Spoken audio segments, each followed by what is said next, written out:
नमस्कार दोस्तों। कहानी गोल्ड में आज सुनिए हिंदी की जानी मानी और प्रतिष्ठित लेखिका डॉक्टर कृष्णलता सिंह जी की लिखी कहानी कटघरा। दरवाजे पर उमा को सामान के साथ देखकर पीयूष थोड़ा घबरा गया। मॉम आप अकेली? अचानक? फोन तो कर दिया होता। दीवान पर आराम से पैर फैलाकर बैठते हुए उमा ने कहा, पहले नीरा को बोल अच्छी सी कॉफी पिलाए, बाकी बातें बाद में, बहुत थक गई हूं। सिर झुकाए पीयूष ने कहा, मैं अभी बना लाता हूं। क्यों, नीरा अभी ऑफिस से नहीं आई? 1 महीने से वह घर छोड़कर जंगपुरा अपनी दोस्त के यहां शिफ्ट हो गई है। यह सुनकर उमा स्तब्ध रह गई। बच्चों के जीवन में क्या बात घटित हो रही है उसे खबर ही नहीं। नीरा ने भी उसे कुछ नहीं बताया, जबकि हर बात वह उससे शेयर करती रही है। यह सब क्यों नहीं बताया? फिर सोचा शायद नई जॉब में काम का दबाव होगा, ऐसे में दोनों में कुछ कहा सुनी हो गई होगी। गुस्से में दोस्त के यहाँ शिफ्ट हो गई होगी। पर गुस्सा शांत होने के लिए 1 महीना काफी होता है। बात कुछ ज्यादा गंभीर नजर आई। इससे वह चिंतित हो उठी। इतनी देर में पीयूष 2 मगों में कॉफी ले आया। कॉफी का मग पकड़ाते हुए उमा ने पूछा, इस बात को 1 महीना हो गया और तुमने बताया नहीं? पीयूष मौन रहा। उमा ने फिर प्रश्न किया, ऐसा क्या हुआ कि घर छोड़ने की नौबत आ गई? पीयूष ने सिर झुकाए हुए कहा, व्हाट्सएप चैटिंग की बात पर कुछ कहा सुनी ज्यादा तीखी हो गई और तैश में उसके अधूरे वाक्य को पूरा उमा ने किया। और तुम्हारा हाथ उठ गया, यही ना? लज्जित पीयूष ने मौन हामी भरी। एक पढ़ा लिखा सभ्य व्यक्ति अपनी पत्नी के साथ ऐसा पाशविक व्यवहार करे, क्या यह शोभा देता है? तुमने यह मर्दानगी का सबक कहाँ से सीखा? कहकर वह गुस्से से थरथर कांपने लगी।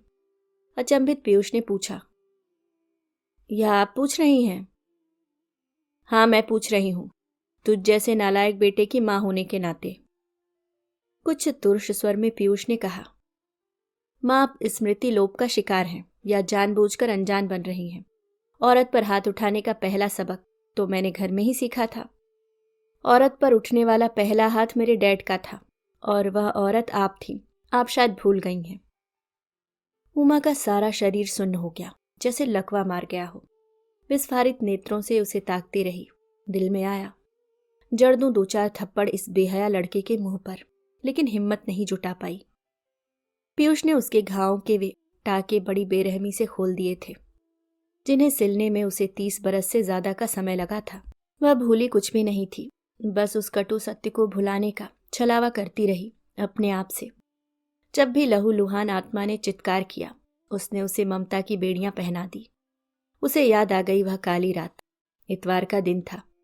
सब परिवार हंसी खुशी पिक्चर देखकर वापस लौटते समय वह अपनी गीली आंखों को चश्मा उतार कर पूछ रही थी। बच्चे हंस रहे थे। देखो देखो, मॉम रो रही हैं। श्रीकांत ने उस पर व्यंग कसा। तुम औरतों को समझना बड़ा मुश्किल है।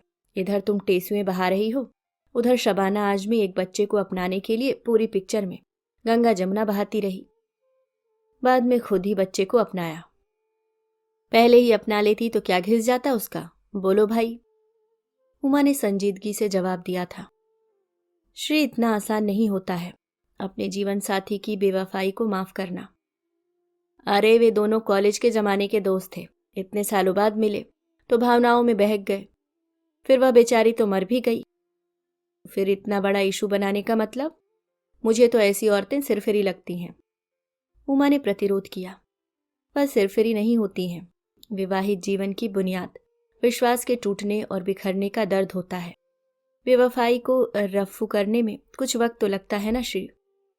श्रीकांत ने कुछ अहम के साथ कहा, मैं इस बात से इत्तेफाक नहीं रखता हूं। उमा ने मन ही मन सोचा कि कैसे रखोगे, आखिर पुरुष हो। पता नहीं कैसे बातें पिक्चर से हटकर निजी हो गईं। वह अचानक पूछ बैठी, श्री, तुम सच्ची सच्ची बताना, अगर मैं तुमसे कहूं कि मैं अपने पूर्व मित्र के साथ भावनाओं में बह गई और उससे एक बेटी भी है। कैंसर ग्रस्त मित्र बेटी की जिम्मेदारी अब मुझे सौंपना चाहता है। क्या तुम मुझे माफ कर सकोगे? बेटी की जिम्मेदारी आगे बढ़कर लेने दोगे? श्रीकांत एकदम से भड़क उठे। यह कैसा वाहियात सवाल है? उमा ने थोड़ी चुस्की लेते हुए कहा। मैं तो सिर्फ यूं ही पूछ रही हूं, हाँ या ना? श्रीकांत ने दांत पीसते हुए कहा। तुम अपनी हद लांघ रही हो। शांत उमा का प्रत्युत्तर था।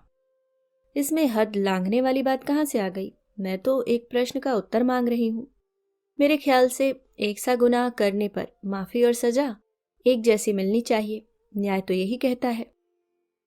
हेल विद योर न्याय, कहकर श्रीकांत ने जमीन पर अपना पैर जोर से पटका था। उमा मन ही मन हंसी उसकी दोहरी मानसिकता पर। घर आ चुका था। श्रीकांत ने झटके से गेट खोला और अपने कमरे की तरफ बढ़ गए। उमा ने जल्दी से खाना गर्म करके सबको खाने के लिए आवाज लगाई। पीयूष, मेधा और श्रुति फटाफट मेज पर आ गए, लेकिन श्रीकांत नहीं आए। वे कमरे में टीवी के सामने बैठे ड्रिंक ले रहे थे। उमा ने कहा, श्री, खाना ठंडा हो रहा है, सुबह स्कूल है, जल्दी उठना है। श्रीकांत का दबा गुस्सा मौके की तलाश में था। भाड़ में जाए तुम्हारा स्कूल, 2 टके की नौकरी का सुबह शाम रोज ताना। कमबख्त चैन से ड्रिंक भी ज्वाइन नहीं करने देती। फिर बेवकूफ औरत कहकर ग्लास उसकी तरफ उछाल दिया। उमा के कपड़े गीले हो गए, कांच के टुकड़े पूरे कमरे में बिखर गए। उमा श्रीकांत का ऐसा व्यवहार देखकर पहले तो हतप्रभ रह गई, फिर साहस करके कहा, यह कौन सा तरीका है श्री? श्रीकांत के सिर पर जैसे कोई शैतान सवार था, लपक कर उसके खुले बाल पकड़कर। आओ, तरीका मैं समझाता हूं, कहकर तड़ातड़ मुंह पर थप्पड़ मारने लगे। उमा ऐसे व्यवहार के लिए तैयार नहीं थी। वह हथेलियों से मुंह छिपाकर जमीन पर बैठ गई। उसकी पीठ पर 2 लातें जमाकर श्रीकांत कमरे से बाहर निकल गए। उसे नहीं मालूम कि उस रात बच्चों ने खाना खाया था या नहीं, उस घिनौने कृत्य को देखा था या नहीं। रात भर फर्श पर पड़ी कांच की किरचें उसके मन में चुभती रहीं। वह दर्द से कराहती और सिसकती रही। सुबह आईना रात की हैवानियत की गवाही दे रहा था। बच्चे खुद तैयार होकर स्कूल जा चुके थे। शायद उसका दर्द समझ गए थे। उसने फोन द्वारा अपनी बीमारी की सूचना स्कूल भेज दी थी। पूरा दिन अकेली बिस्तर पर पड़ी दर्द से छटपटाती और अपने आप से लड़ती रही। क्या मुझे श्री का यह अपमानजनक वहशीपन सह लेना चाहिए या घर छोड़कर चले जाना चाहिए? बच्चों को साथ लेकर जाऊं या छोड़कर जाऊं? मेरे अकेले का गुजारा तो शायद हो जाए, पर 3 बच्चों की जिम्मेदारी किस पर थोपूंगी? उनकी पढ़ाई का क्या होगा? पूरा 1 साल बर्बाद हो जाएगा। छोड़कर जाने पर पीछे बच्चे अनाथ हो जाएंगे। मैं माँ हूं, मेरे ऊपर उनके भविष्य की जिम्मेदारी है। उनका भविष्य बिगाड़ने का मुझे कोई हक नहीं है। फिर 4 लोग क्या कहेंगे? छोटे बच्चों को छोड़कर माँ न जाने कहाँ और किसके साथ भाग गई। रात की यह हैवानियत किसे पता होगी? उधर स्कूल में कोर्स पूरा कराना है, प्री बोर्ड का पेपर सेट करना है, एग्जाम इंचार्ज हूँ, प्री बोर्ड और बोर्ड की परीक्षाएं संपन्न करानी है। ऐसे में अगर मैं सब छोड़कर चली जाती हूँ तो स्कूल के साथ धोखा होगा। उमा इसी किम कर्तव्यम के द्वंद्व में फंसी रही और कोई निर्णय नहीं ले पाई थी। उमा के अंदर अतीत घुमड़ रहा था। सारे घाव ताजे होकर सिरने लगे थे, सारे घाव ताजे होकर रिसने लगे। चेहरा सफेद पड़ गया। पीयूष ने कहा, मॉम, आपकी कॉफी ठंडी हो गई है, दूसरी बनाकर लाऊं? नहीं, रहने दो, ठीक है, कहकर उमा ने ठंडी कॉफी का घूंट भरा। पीयूष ने अपने को जस्टिफाई करते हुए कहा, मॉम, अगर उस दिन आपने डैड का प्रतिरोध किया होता तो मुझे लगता यह काम गलत है, गुनाह है। उल्टे आपने तो डैड को मना कर खाना खिलाया। उमा कैसे पीयूष को समझाती कि 3 दिन तक बिस्तर पर लेटे लेटे उसने कितने नरक भोगे थे, कितनी मौतें वह मरी थी। श्री बिना खाना खाए ऑफिस जा रहे थे। शाम को ऑफिस से लौटकर बोतल और ग्लास लेकर बैठ जाते थे, फिर बिना खाए बिस्तर पर लुढ़क जाते थे। पूरा घर तनाव और भय के साए में सांसें ले रहा था। उमा श्रीकांत के अहम को जानती थी कि वह कभी भी अपनी गलती की क्षमा प्रकट में नहीं मांगेंगे, बस अंदर ही अंदर घुटेंगे। बच्चे भी सहमे सहमे घूम रहे थे। बच्चों को खुशनुमा माहौल देना भी अभिभावकों की जिम्मेदारी होती है। बस इसीलिए उसने वह जहर का घूंट पिया था। परिवार को सामान्य माहौल देने के लिए वह सामान्य बनने की कोशिश करती रही, पर क्या वह सब कुछ भूल पाई? रातों की टूटी नींदों ने बगावत के तूफानों को झेला था। आंसुओं के सैलाब ने तूफानों को दबाया था। लेकिन वह मरा कभी नहीं। उसने अपना स्त्री धर्म जरूर निभाया, लेकिन श्री को मन के सिंहासन पर कांत का सम्मान कभी नहीं दे पाई। स्कूल में अध्यापक संघ की महासचिव होने के नाते न जाने कितनी बार विद्यालय प्रबंधक समिति से टक्कर लेने का दमखम दिखाया, लेकिन एक आदमी द्वारा बेवजह अपने अहम को रौंदना उसने स्वीकार किया था, तो सिर्फ बच्चों के लिए। बच्चे बड़े होकर उसे कटघरा में ना खड़ा करें। मॉम, आपकी वजह से मेरा भविष्य खराब हो गया है। आपने मुझे मेरे डैड से अलग कर दिया। उसे क्या पता था कि उसे इस तरह से कटघरे में फिर भी खड़ा होना पड़ेगा। हालांकि पीयूष के कथन में सच्चाई का दम था। बचपन की छोटी छोटी घटनाएं उसके कोमल मस्तिष्क पर संस्कार बनकर बैठ गई थी। उसने देखा पिता नाराज होता है, गुस्से में शराब पीता है, खाना न खाने का स्वांग रचता है, गलती हो या न हो पत्नी हाथ जोड़कर माफी मांगती है, खाना खाने के लिए खुशामद करती है, कभी पति के हाथ उठा देने पर रोती है, सिसकती है, फिर अपने काम में डूब जाती है। यही बीमार संस्कार उसके विवाहित जीवन ने पीयूष को दिए हैं। उसका ऐसा दुष्परिणाम होगा उसने कभी सोचा नहीं था। खैर, जो हो गया उसे बदला नहीं जा सकता था, किंतु पीयूष के फंडे क्लियर करने होंगे। उसने अपने आप को अतीत से बाहर लाकर थोड़ी हिम्मत बटोरी और कहा, वाह बेटा, तू अपने बाप का असली सपूत निकला। तूने पति के अधिकार बहुत अच्छे से समझ लिए। अगर पत्नी पति की बातों से असहमति जताए तो उस पर हाथ उठाकर बलपूर्वक अपनी बात मनवा लेनी चाहिए। बरखुरदार, अब वे जमाने लग गए हैं जब लड़कियां हमारी तरह कमजोर और डरपोक होती थीं।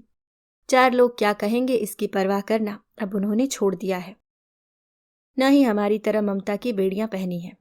शुक्र करो उसने तुम्हारी शिकायत पुलिस में दर्ज नहीं कराई। इतना कहकर उमा ने ओला बुक की।